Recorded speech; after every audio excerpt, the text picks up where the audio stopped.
2024. Cognizant of our need to carry on with our COVID-19 response efforts, our primary goal for 2021 is to build on universal healthcare to create a truly responsive health system characterized by primary care, health promotion, integrated care through hospital referral networks, and predictable, precise fees.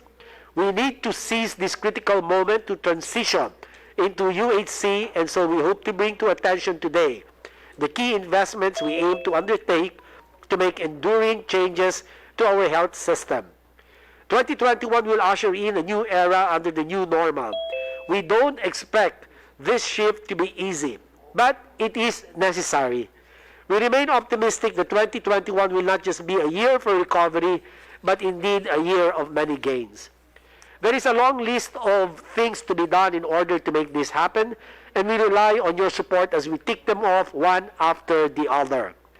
Honorable Representatives, panatag po ako sa inyong suporta na mabibigyan ng sapat na pondo ang ating mga priority health services upang amin matugunan ang pangangailangan ng ating mga kababayan, at kumpiyansa po ako na sa pagtutulungan natin, UHC will not remain as mere aspiration but shall be the new normal for every Filipino. Sa punto nito po, muli sa ngalan ng buong Department of Health, ay kami po ay malugod na nagpapasalamat po sa pagkakataon ibinibigay ninyo sa amin. Maraming salamat. Maraming salamat po, Secretary Duque. I would like to remind everyone po, we will still follow the procedure po ng briefing na unahin natin ang minority and then majority. And I will give you 3 minutes po in every questions. And then, Secretary Duque, I have a question here from the members of Academe. Number 1 po is the strategic health communication is not only key in addressing a population in the verge of global pandemic, but also to address the overall promotive and preventive aspect of the public. What is the DOH assessment of its performance in terms of health communication during this pandemic, and what are the areas in the proposed budget that will address or improve its health communication programs to make it strategic? Maraming salamat po, Madam Chairperson. Sa ngayon po, meron po tayong health promo sa ilalim po ng ating health promo bureau, at magkano nga ba ang pondo natin for 20 tinatanong ko lang po yung budget ng health promo. Kung pwede lang po si Yusek Mirna Kabutayan na lang po ang aking pasasagutin kung mamarapatin ninyo, dahil sa kanya po ang budget nakalaan at bilang tugon po sa inyong katanungan. Yusek Mirna. Yusek Mirna, you are acknowledged.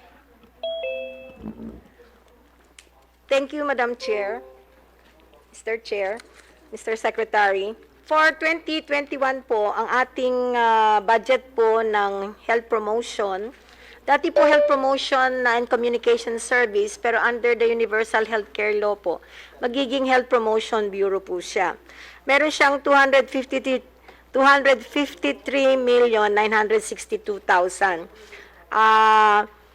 Malaking porsyento po nito ay nasa MOE 149,000 sa central office, tapos po sa mga regional offices may mga 76 million. Ang ginagawa po natin in terms of the COVID-19, meron tayong linunsad na Bida Solusyon. Ito po yung overall campaign ng ating COVID that promotes the active role of individuals in the fight against COVID-19 by practicing yung Bida. Bawal walang mask, isanitize ang mga kamay, iwas hawak sa mga bagay, dumistansya ng 1 metro, alamin ang totoong impormasyon. Sa kasalukuyang 2020, meron na pong nailaan na 43.6 million sa existing budget ng DOH para sa radio, TV at saka sa print ads. Tapos po, tayo po ay tinutulungan ng ating mga partners para dito. Ang platforms po na ginagamit, print, broadcast, social media, social mobilization, out of home, and on the ground. Tapos marami pa pong mga ibang ginagawa. For 2021 po, gumagawa po tayo ng tinatawag nating health promotion strategy. Ito po ay naaayon sa Universal Healthcare Law na nakafocus po sa mga healthy settings, healthy communities, healthy schools, at saka workplaces po na nakikipagtalastasan po kami sa mga iba't ibang ahensya para mapaigting, ma-improve po yung mga settings na ito. Maraming salamat po. Dagdagan ko lang po, Madam Chairperson, yung sa strategic communications po na sa ilalim po ng ating Health Promotions Bureau, ay meron po tayong araw-araw na inilalabas na mga COVID case bulletins, ang COVID-19 tracker, ang mga COVID frequently asked questions, at nakikipag-ugnayan po tayo sa mga local government units at mga non-governmental organization para mapalawig po natin yung ating Stratcom patungkol po sa mga impormasyon ng COVID-19 at patuloy din po ang atin ng the conduct of media fora. So ito po ang ginagawa natin para po makaparating sa ating po mga kababayan ang atin ginagawa patungkol po sa minimum health standards or non-pharmaceutical interventions. Yung nabanggit po kanina, wearing of mask, physical distancing, ang ating po frequent hand washing, and sanitizing the hands and frequently held objects. So ilan po ito sa mga bagay-bagay na pinag-iibayo po natin. Salamat po. Updated na po tayo sa ating mga COVID patient list. Yung mga gumaling, yung namatay, yung asymptomatic.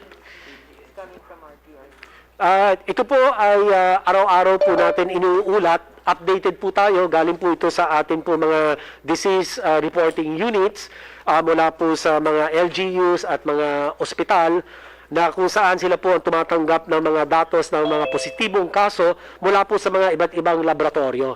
In fact, ang laboratory po natin ay napalawig na po natin mula one reference laboratory to about 117 laboratories which consist of RT-PCR and gene expert machines. Salamat po.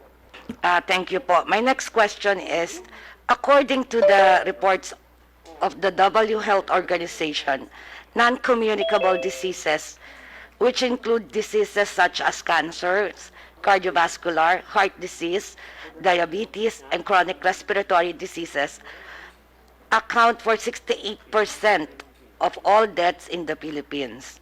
How much of the budget being requested by the DOH will be dedicated to address this NCD prevention and control? Does the DOH also have budget for early detection of these diseases? Salamat po, ma'am. With your permission, I'd like to call on Yusek Kabutahe to please respond to the query. Thank you, Madam Chair, Mr. Secretary. Para po sa taong 2021, ang binigay po sa atin na budget for prevention and control of non-communicable diseases ay 373,417,000 pesos. Mas mababa po ito sa binigay nung 2020 na 509,000. Napapalo po dito yung mga prevention, mga commodities para sa high blood, yung tinatawag nating hypertension. Meron po tayong pang suporta sa cancer drugs, meron po tayong suporta sa mental health drugs, meron po tayong suporta sa assistive devices po ng ating mga persons with disability, in addition to the other technical assistance at saka mga training na pinuprovide po natin. Nasakop po ba lahat na ito, ang NCD natin? Parang hindi po nabanggit yung ibang mga sakit. Hypertension po, diabetes, mellitus, chronic respiratory diseases,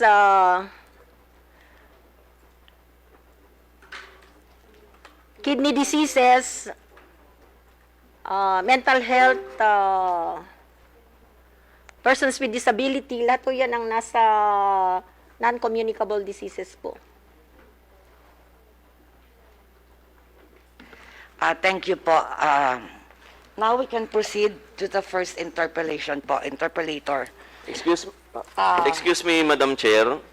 Yes, Vice Chair Bilang Alvarado. napag-usapan po natin nung unang briefing po ay bigyan rin po sana natin ng pagkakataon yung ating mga kababayan sa social media na mabasa po yung kanilang comment kung inyo pong mamarapatin, Madam Chair. Okay po, Vice Chair Alvarado. Go ahead. Madam Chair, ito po yung mula kay Joel Beltran. Ang sabi po niya, good afternoon. Pwede po bang maitanong kay Secretary Duque at sa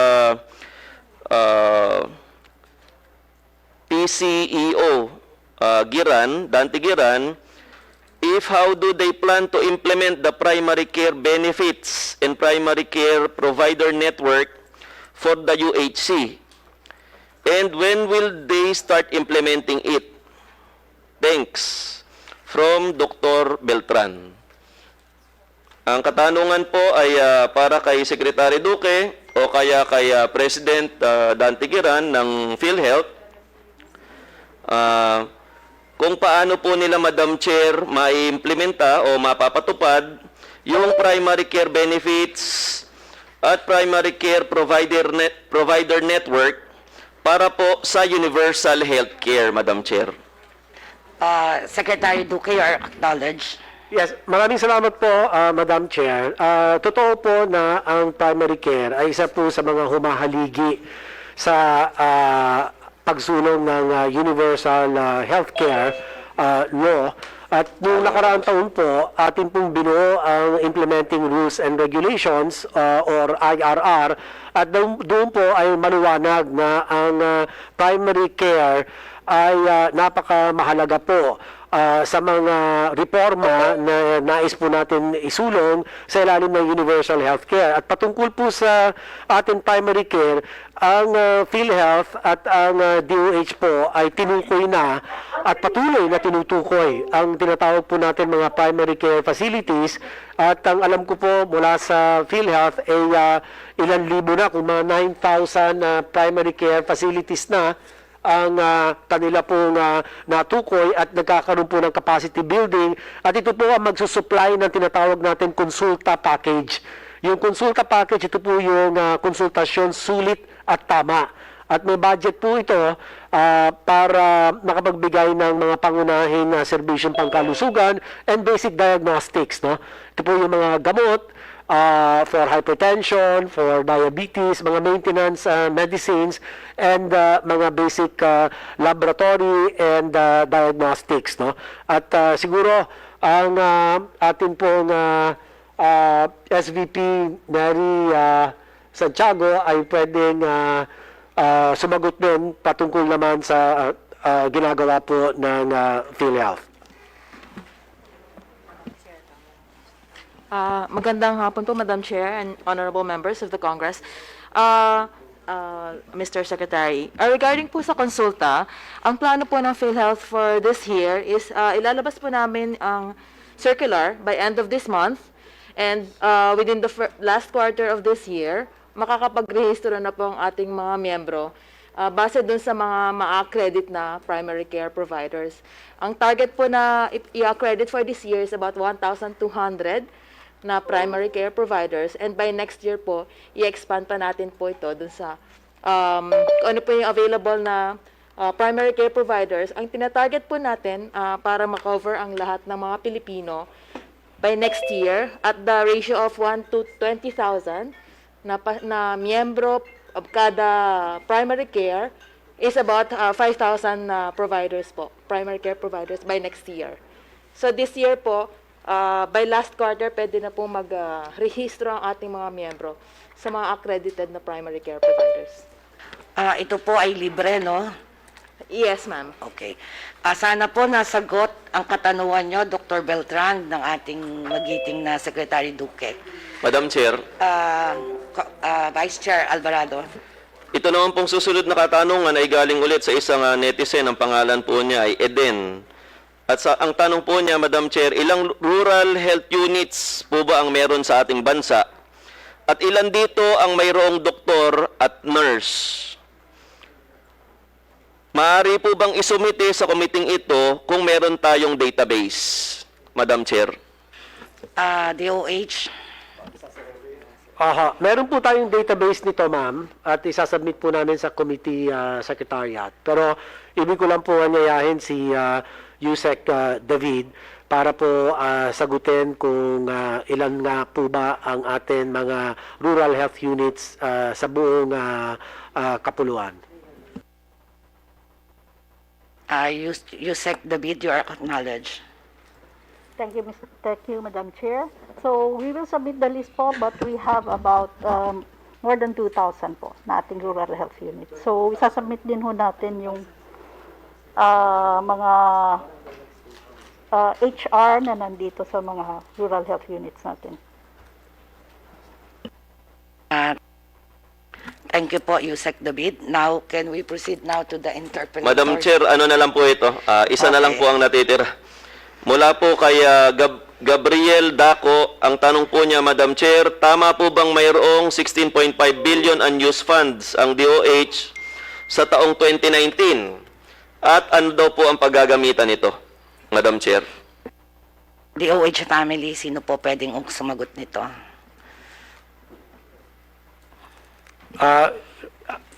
With your permission, ma'am, I'd like to ask Yusek Roger Tong-An to please respond to the query. Yusek Tong-An, you are acknowledged. Yeah, thank you, Madam Chair. Out of the total unreleased appropriation or CONAP, we have only 957,272,000. So, we can submit to you yung mga listing po niya kung anong programs yung. But we have updates already on the release of SARO and request of SARO to the Department of Budget po. Thank you. Thank you po, Yusek Tong-An. Now, can we proceed now to the first interpellators? May I call Minority Leader Benny Abante? Nasa Zoom po ba si... Next, kung wala po si ating Minority Leader,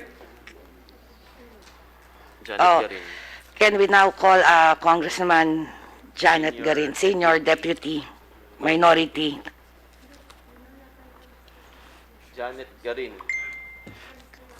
Kasi wala po si Kong Abante, baka pwede na kayo ang mauna. From the minority. Franz Castro. Okay, si Kong Fran. Yeah, Yes. Madam Chair.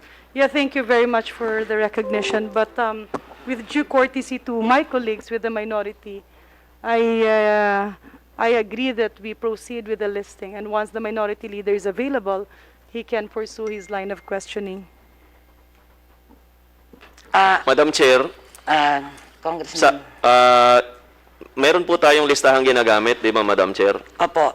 Opo. Pwede po bang pakibasa po kung sino po yung pagkatapos po ni Minority Leader Abante? Ang second minority is Kong Janet. Janet Garin. Opo. At ang pangatlo po ay, Si Kong Stella Kimbo. hindi po ba Congressman Argel Kabatbat yung nakasulat? Sa minority. Opo. Oh. Madam Chair, kung susunod pong nakasulat ay si Congressman Argel Kabatbat, kung maaari po siya na po ang ating paunahin, Madam Chair. Okay, Congressman Argel Kabatbat, you are recognized. Thank you, Madam Chair. My first question to the DOH. Gusto ko lang po sanang alamin yung status ng investigation sa pagkamatay ni Dr. Roland Cortez ng NCMH.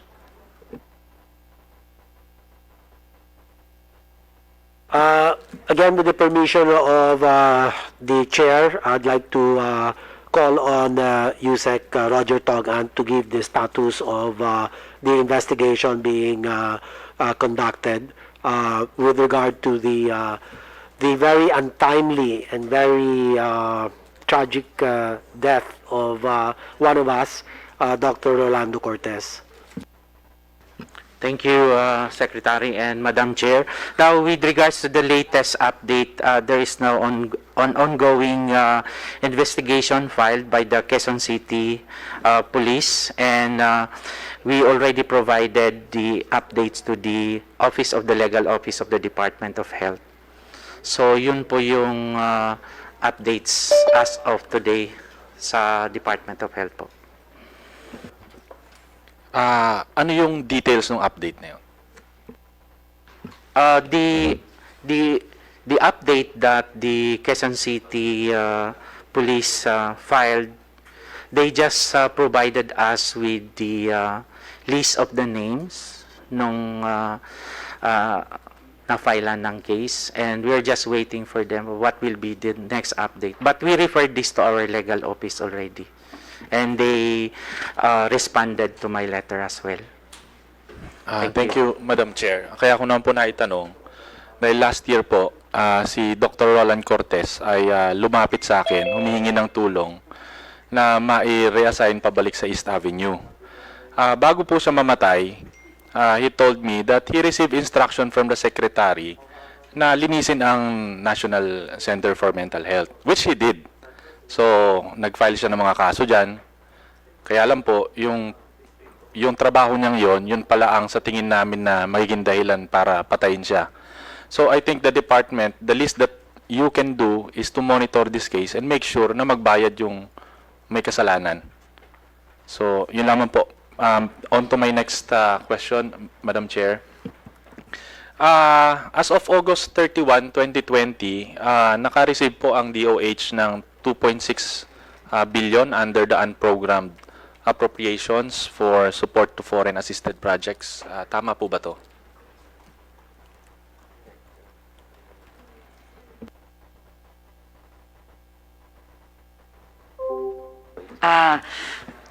Yes, ma'am. DOH, USEC Mario Villaverde has the data to answer the query. Yusek Mario, you are recognized. Thank you po, Madam Chair, and thank you, Secretary. Sa taon pong ito, nagsimula ang dalawang foreign assisted projects. All these two are related to the COVID emergency response.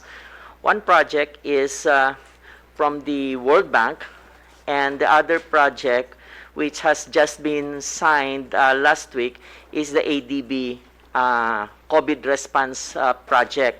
Now, ang nag-uumpisa na po ay ang ating World Bank project. Nauna po sila ng ilang buwan, no?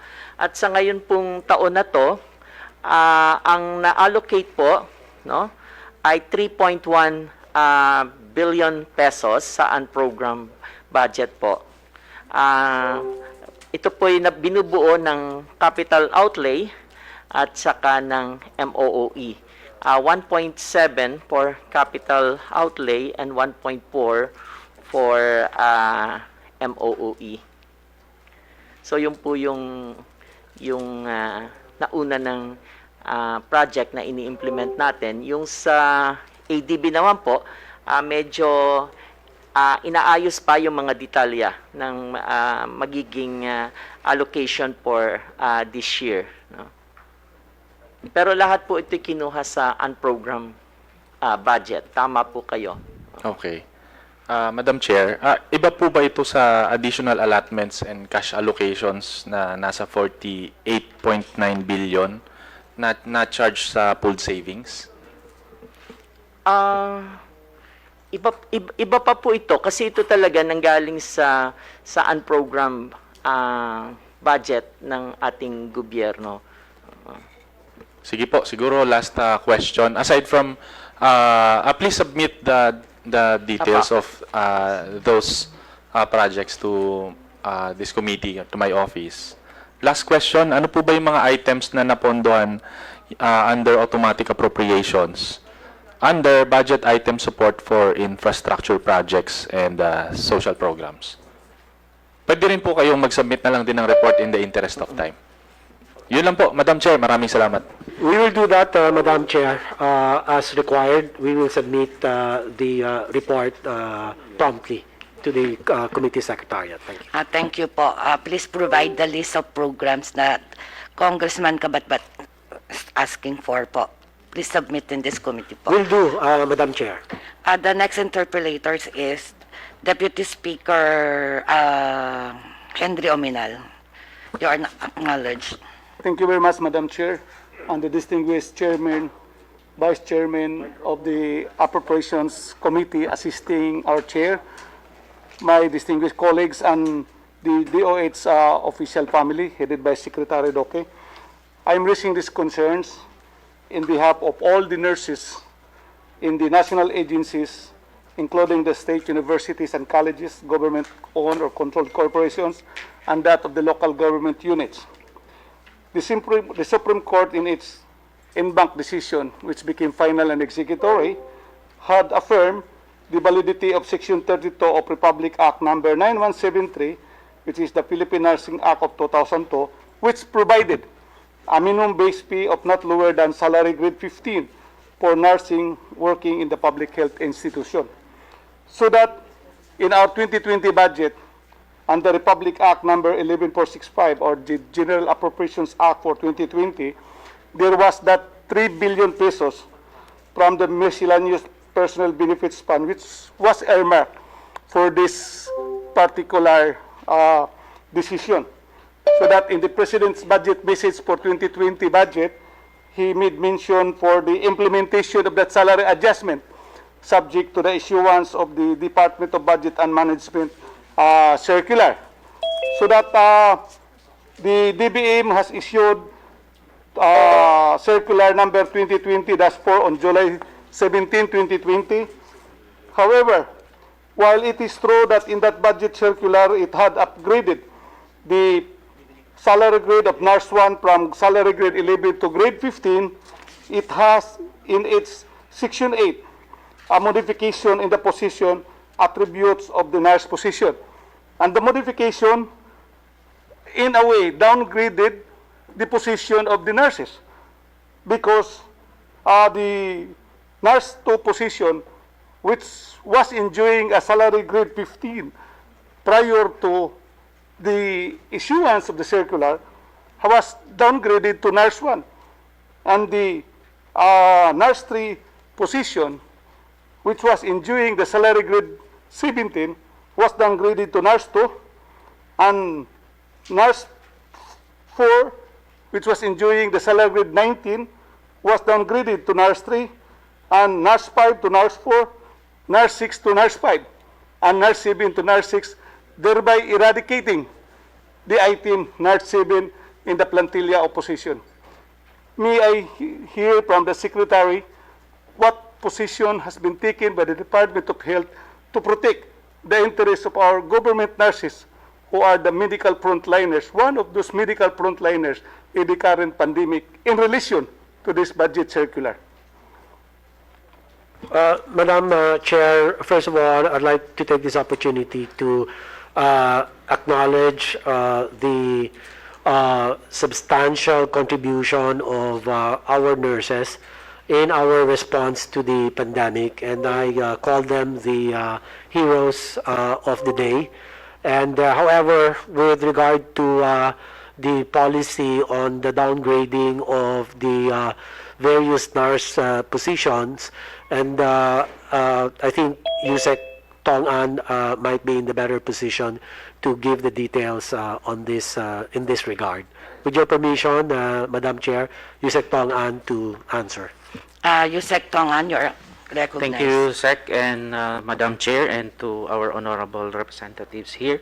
Now, with regards to downgrading of the attributes, the DBM gave us the circular, and ang nagka-problema lang po doon is yung nurse 2, which is salary grade 15, and yung nurse 1 is salary grade 15 din. So, what we suggested, and we have a meeting with the Department of Budget and Management, we suggested that nurse 2 will be SG16. But ang reason ng DBM, they cannot. Why? Because may mga doctors parang ngayon na MO1 na salary grade 16 and lawyers who are salary grade 16 as well. So the second suggestion that we did was that yung nurse 2, automatic po sila na step 8. Para may diferensya po yung sahod ng nurse 1 na salary grade 15. So yung nurse 2 magiging SG15, automatic po na magiging step 8 sila. So, yung nurse 1 will receive 32,053 per month as basic, while yung nurse 2 will be 34,000 plus. So, whether step 1, step 2, o step 3 yung nurse 1 until step 7, automatic po yun na step 8 sila. Ngayon yung step 8 ngayong year, since retroactive siya ang pagbigay ng SG15, is that mapopromote po sila ng nurse 3. So yun po yung collaboration namin with the Department of Budget and Management. And until now, the DBM did not responded yet. So yun Yusek, po. yung grade 3 natin ng mga nurses, this is the mga head nurse 2 ba ito na aakyat or ano? Yung grading po niya, yung nurse 1 po is the staff nurse. Yung nurse 2 po are the head nurse or supervisors. So, ganun po. So, yung downgrading, wala pong downgrading na nangyari kasi parehas po yung sahod nung nurse 7, naging nurse 6, pero same pa rin siya, chief nurse, same salary po. So, ma-increase din ng ating mga head nurse assistant? Ang pinaglaban kasi ng mga nurses doon sa 9173 na Republic Act is the salary grade entry of nurses, which is SG15. So wala pong legal basis para increasean yung nurse 3, nurse 4 until nurse 6. So yun po yung sinasabi ng DBM sa amin. There's no legal basis. So, ang ma-increase to lang po increase. is grade 1 and grade 2. Yun po. Nurse 1 Nurse is 1 SG15, yung nurse 2 is SG15 is step 8. So, Opo. yun po. Kasi parang I find it, bakit ganun po? Ito lang ang na-increase. Bakit hindi ma-increase ang buong Wala po kasing, samahan ng Madam nurses Chair, natin? wala po kasing legal basis rin ang DBM na mag-increase po nung yung nurse 3 to nurse 6. So, ang ginagawa po ng DOH ngayon is pinapalitan po namin yung mga rules and functions ng nurse 1 until nurse 6 para hindi po magkabunggo yung nurse 1 at nurse 2 ng functions kasi SG15 po silang dalawa. Kasi po, tingin ko, kasi lahat naman sila naging frontliners. Di po ba? Di dapat siguro lahat ng nurses natin, whether nurse 1, nurse 2, nurse 3, dapat kasama yan sa tinaasan ng sweldo. Kasi lahat naman yan functional at tumutulong po sa atin bilang frontliners. Kasi kung i-increase namin yung nurse 6, magiging kapantay niya na yung assistant medical director ng ospital. At saka CESO level na po yun. Yun yung sinasabi ng DBM sa amin. But we will do our best still to negotiate with the Department of Budget and Management for the attributes alone and the increase of salary of nurse 3 to nurse 6. Madam Chair. So, yun po. Deputy Speaker. Well, the manifestation and the response of Yusik Roger, he said that there is no downgrading. But in effect, there is because there are promotion appointments now extended by the different government hospitals. When forwarded to the DBM, because of this classification, it was not affirmed and it was returned so that the promotions cannot be effected because the salary grade of that item to be promoted, which is the one, like say, for instance, nurse 3 to nurse 4, since the salary of nurse 4 is already equivalent to the salary of nurse 3, then they cannot be promoted to nurse 4 because they are the salary of nurse 4 is now the salary of nurse 3. That is what we mean downgrading of the position. And another one is that, as you have said, you agree that nurse 7 item was already deleted. Nurse 7, because the salary of nurse 7 becomes the, nurse 6. No, wala nang nurse 7, nurse 6 na lang. Oh, so that kung ang legal basis ang pag-usapan, then that's why we are here in Congress to support you. In order to fully implement this, we can make a special provisions of this GAA for 2021 in order to provide a legal basis for the full implementation of this decision of the Supreme Court. And to the other issue of it would be a little bit higher to the other professions, then that's a story which we have to deal in a separate capacity. Hindi natin pwedeng gawin na iyon ang dahilan na hindi natin fully promote ang interest which is being desired by this Philippine Nurses Act of 2002. So that kung ang business kailangan, then we have, Madam Chair, the committee would come up with a recommendation and craft a special provisions of GAA 2021, which we will recommend to the leadership in order that this particular matter can be attended to. That is, we need also the recommendation of the DOH. Otherwise, yun nga may mga na-promote sana kasi nag-retire yung nurse 5, nurse 4. So, yung nurse 3 na ma-promote nurse 4, hindi ma-promote. Yeah? So, that is the essence, that is the claimer of our nurses, which, as you said, we all agree, are medical frontliners. So, you submit the recommendation, then this committee will act accordingly.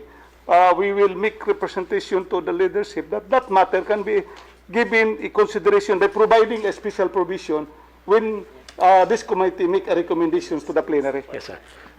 Madam Chair, this is indeed a welcome development, and we will submit our recommendation that is aligned to the position of Congress, and in particular Deputy Speaker Waminal. Thank you. Okay po, Secretary Duque. Mr. Chair, Madam Chair, my next... So sorry to inform you po, Deputy Ominal, you already consumed your 3 minutes. Yeah. Could I have one more question, considering that this is 6 not minutes na po parochial? tayo. Yeah, Opo. but this is for a national interest. Okay, just one question Yeah, na lang one question. po. Okay po. This refers to the unprogrammed appropriations of the DOH for 2021. 2020, kaya walang mga infrastructure na naibigay to the different congressional districts, the hospitals, the barangay health stations, because those were all lodged in an unprogrammed funds. Now, ito ngayon sa 2021, unprogrammed naman, 5.1 billion. That's why in the HPP allocation, all are just equipment. There are no items for infrastructure, for our barangay health stations, for the improvement of the hospitals. There are hospitals which by law we have upgraded into a higher beds capacity.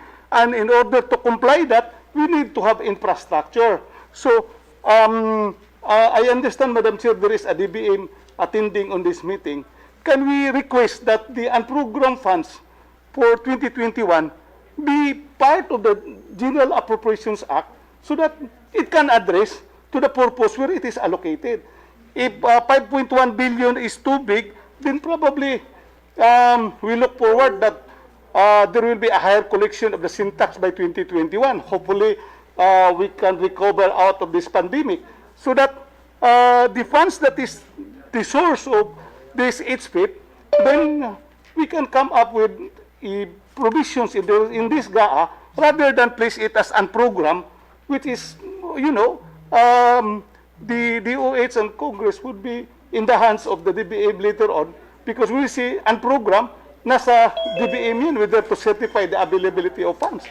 So, may I ask the DBM, Madam Chair, who is present, to consider, and I understand that is also the request of the Department of Health. Thank you, Deputy Speaker Ominal. May we acknowledge the presence of Dr. Mary Ann de la Vega of DBM. Please answer the question of Speaker Ominal. Via Zoom po, nasa via Zoom si Dr. Mary Ann.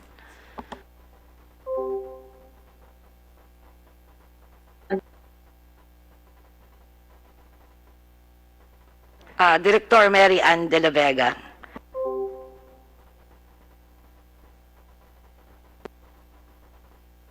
Hello.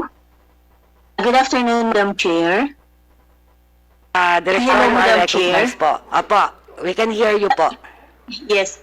Madam Chair, we actually recognize the importance of the HFEP, and we have considered also the accomplishments that they have for the past years. So when we did the program amount of 4.7 under the DOH budget, that is precisely in recognition of the accomplishments that they have been, the improvements that they have been delivering for the past year. We know for a fact that for the previous years, we had some problems as far as the implementation of the HFET is concerned.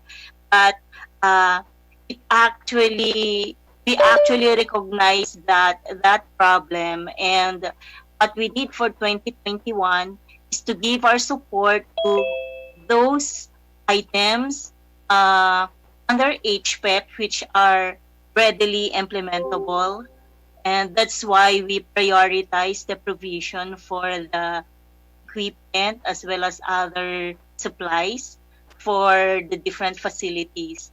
Now, as far as the amount provided under the program fund, we actually recognize its need. That's why we placed a standby appropriation under the program fund, so much so that when we have some improvements as far as the revenue is concerned, we will be able to give our full support to the infra proportion of the HFEP.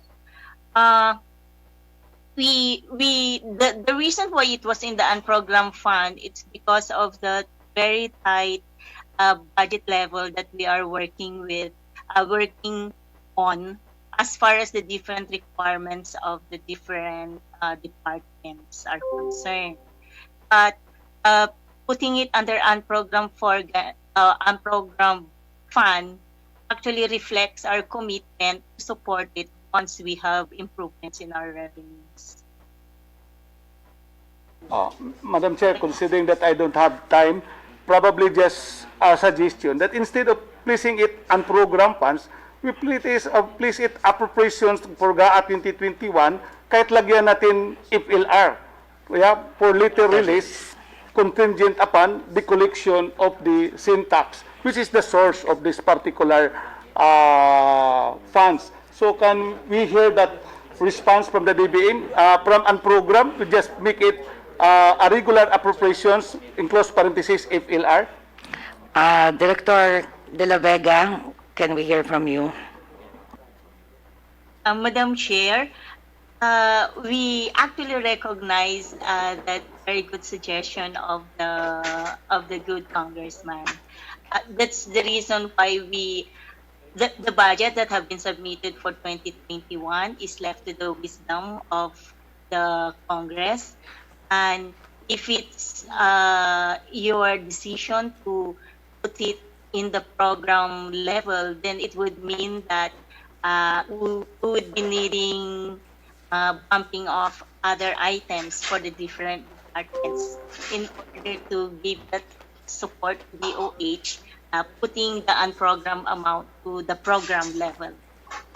Because putting it also in FLR would mean that you would have to put it already in the program level and not in the unprogrammed level of the net.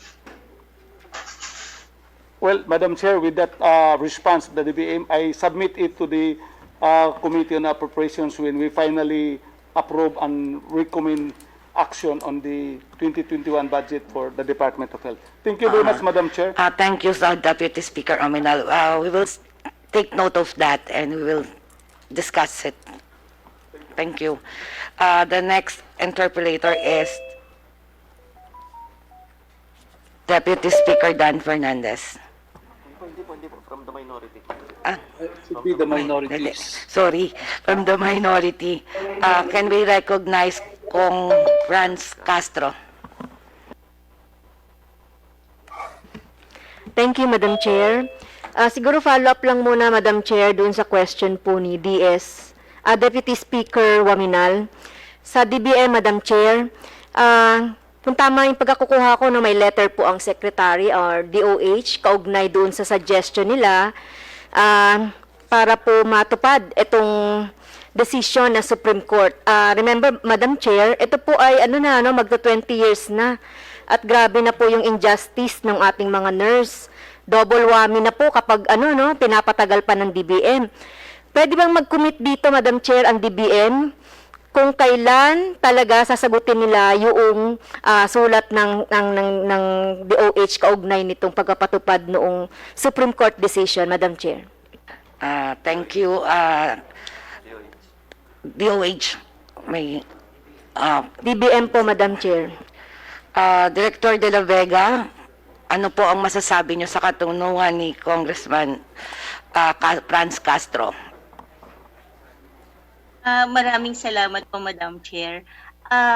Meron po kaming ibang bureau na may hawak po nung concern po ni Congresswoman. So,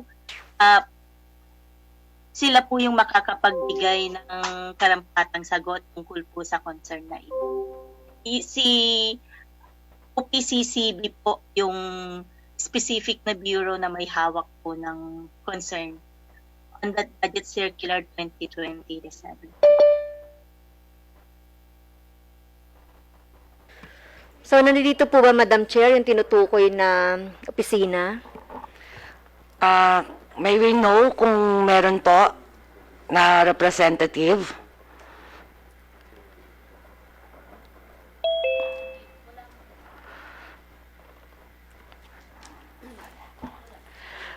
Director De La Vega, parang wala po ata sila dito. Paumanhin po, Madam Chair, ipaparating po namin yung concern. Kung hanapin po namin kung sino po ang nandito na taga-OPCCB po. Dahil sila po yung makakapagbigay ng mas ugmang sagot po sa concern. Thank you po, Director De La Vega. So, Next pwede question. po ba, Madam Chair, less than a week, pwedeng masagot na ng DBM yung letter ng DOH para matuldukan na po ito, no? At makita na natin. Iko-complement lang na lang natin ito doon sa special provision ng GAA later. DBM, Director De La Vega, ano po ang nyo? May sasagot ninyo? Madam Chair, ipaparating po namin yung concern. Sa kasamaang palad po, Madam Chair, wala pong nakadalo from OPCCB. So, ipaparating po namin agad. Ngayon din po, lagi ko po nandun po sila sa kabilang meeting, may kabila din pong hearing. Paparating po namin ngayon agad yung pong concern ni Madam Congresswoman. Tayo na lang natin, Madam Chair, yung sagot. Sige po, inaasahan po namin yung kasagutan na maipadala dito sa committee ito. Kung I continue, Madam Chair. Ito po ay dalawang questions lang naman po tungkol sa JOS at saka yung COS at saka unfilled position. So, mayroon tayong 13,794 na job order and contract of service workers sa DOH. Tama po ba yan, Madam Chair? At sa datos na ito ng Inventory Government Human Resource ng CNC, May 31, 2019. So, may latest na po ba tayong datos mula doon sa latest na binigay po ng Civil Service? Yung number ng JOs and COS o yung Contract of Service Workers o nadagdagan pa. Thank you, Madam Chair. Yusek Tong-an, you are recognized. Sorry, Madam Chair, Congressman Castro.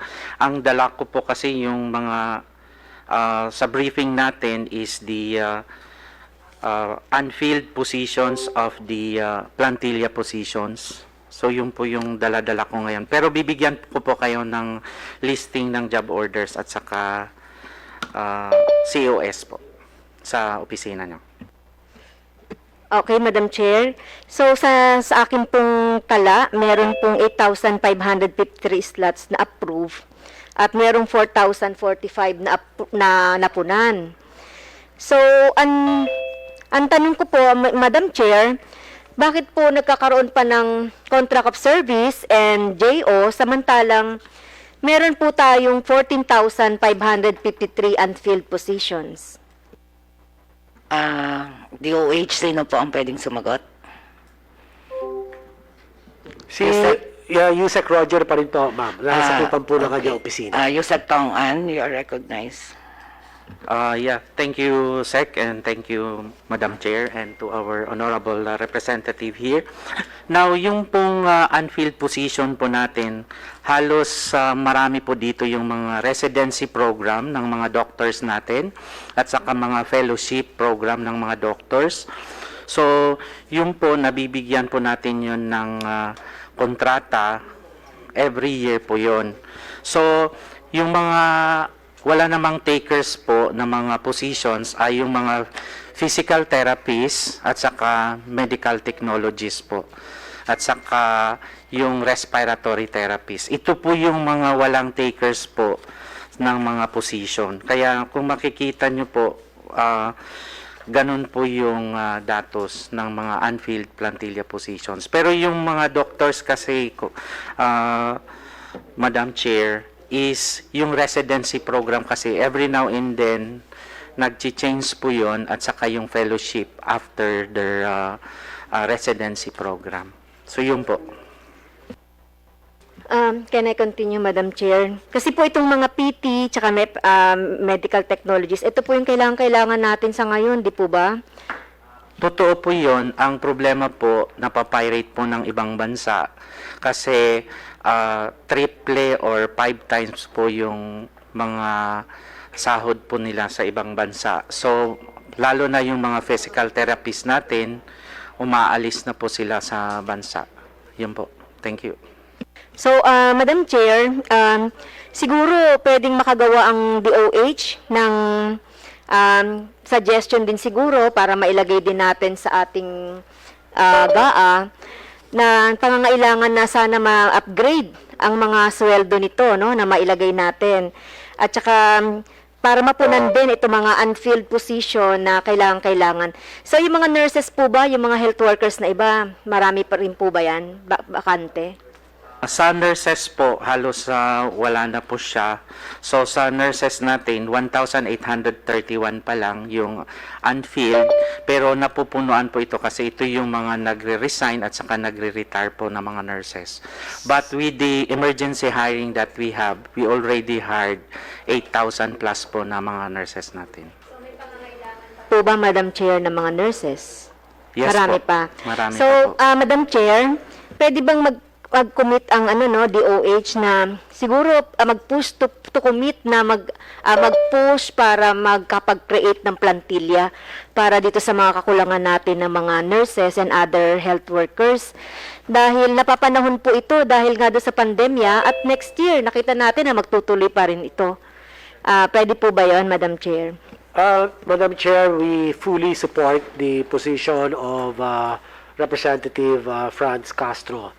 And we will recommend such to the DBM to convert these JOs and COS into plantilla positions for better security of tenure, which I think all of these cohorts of healthcare professionals deserve after their dedicated service. Thank you, Madam Chair.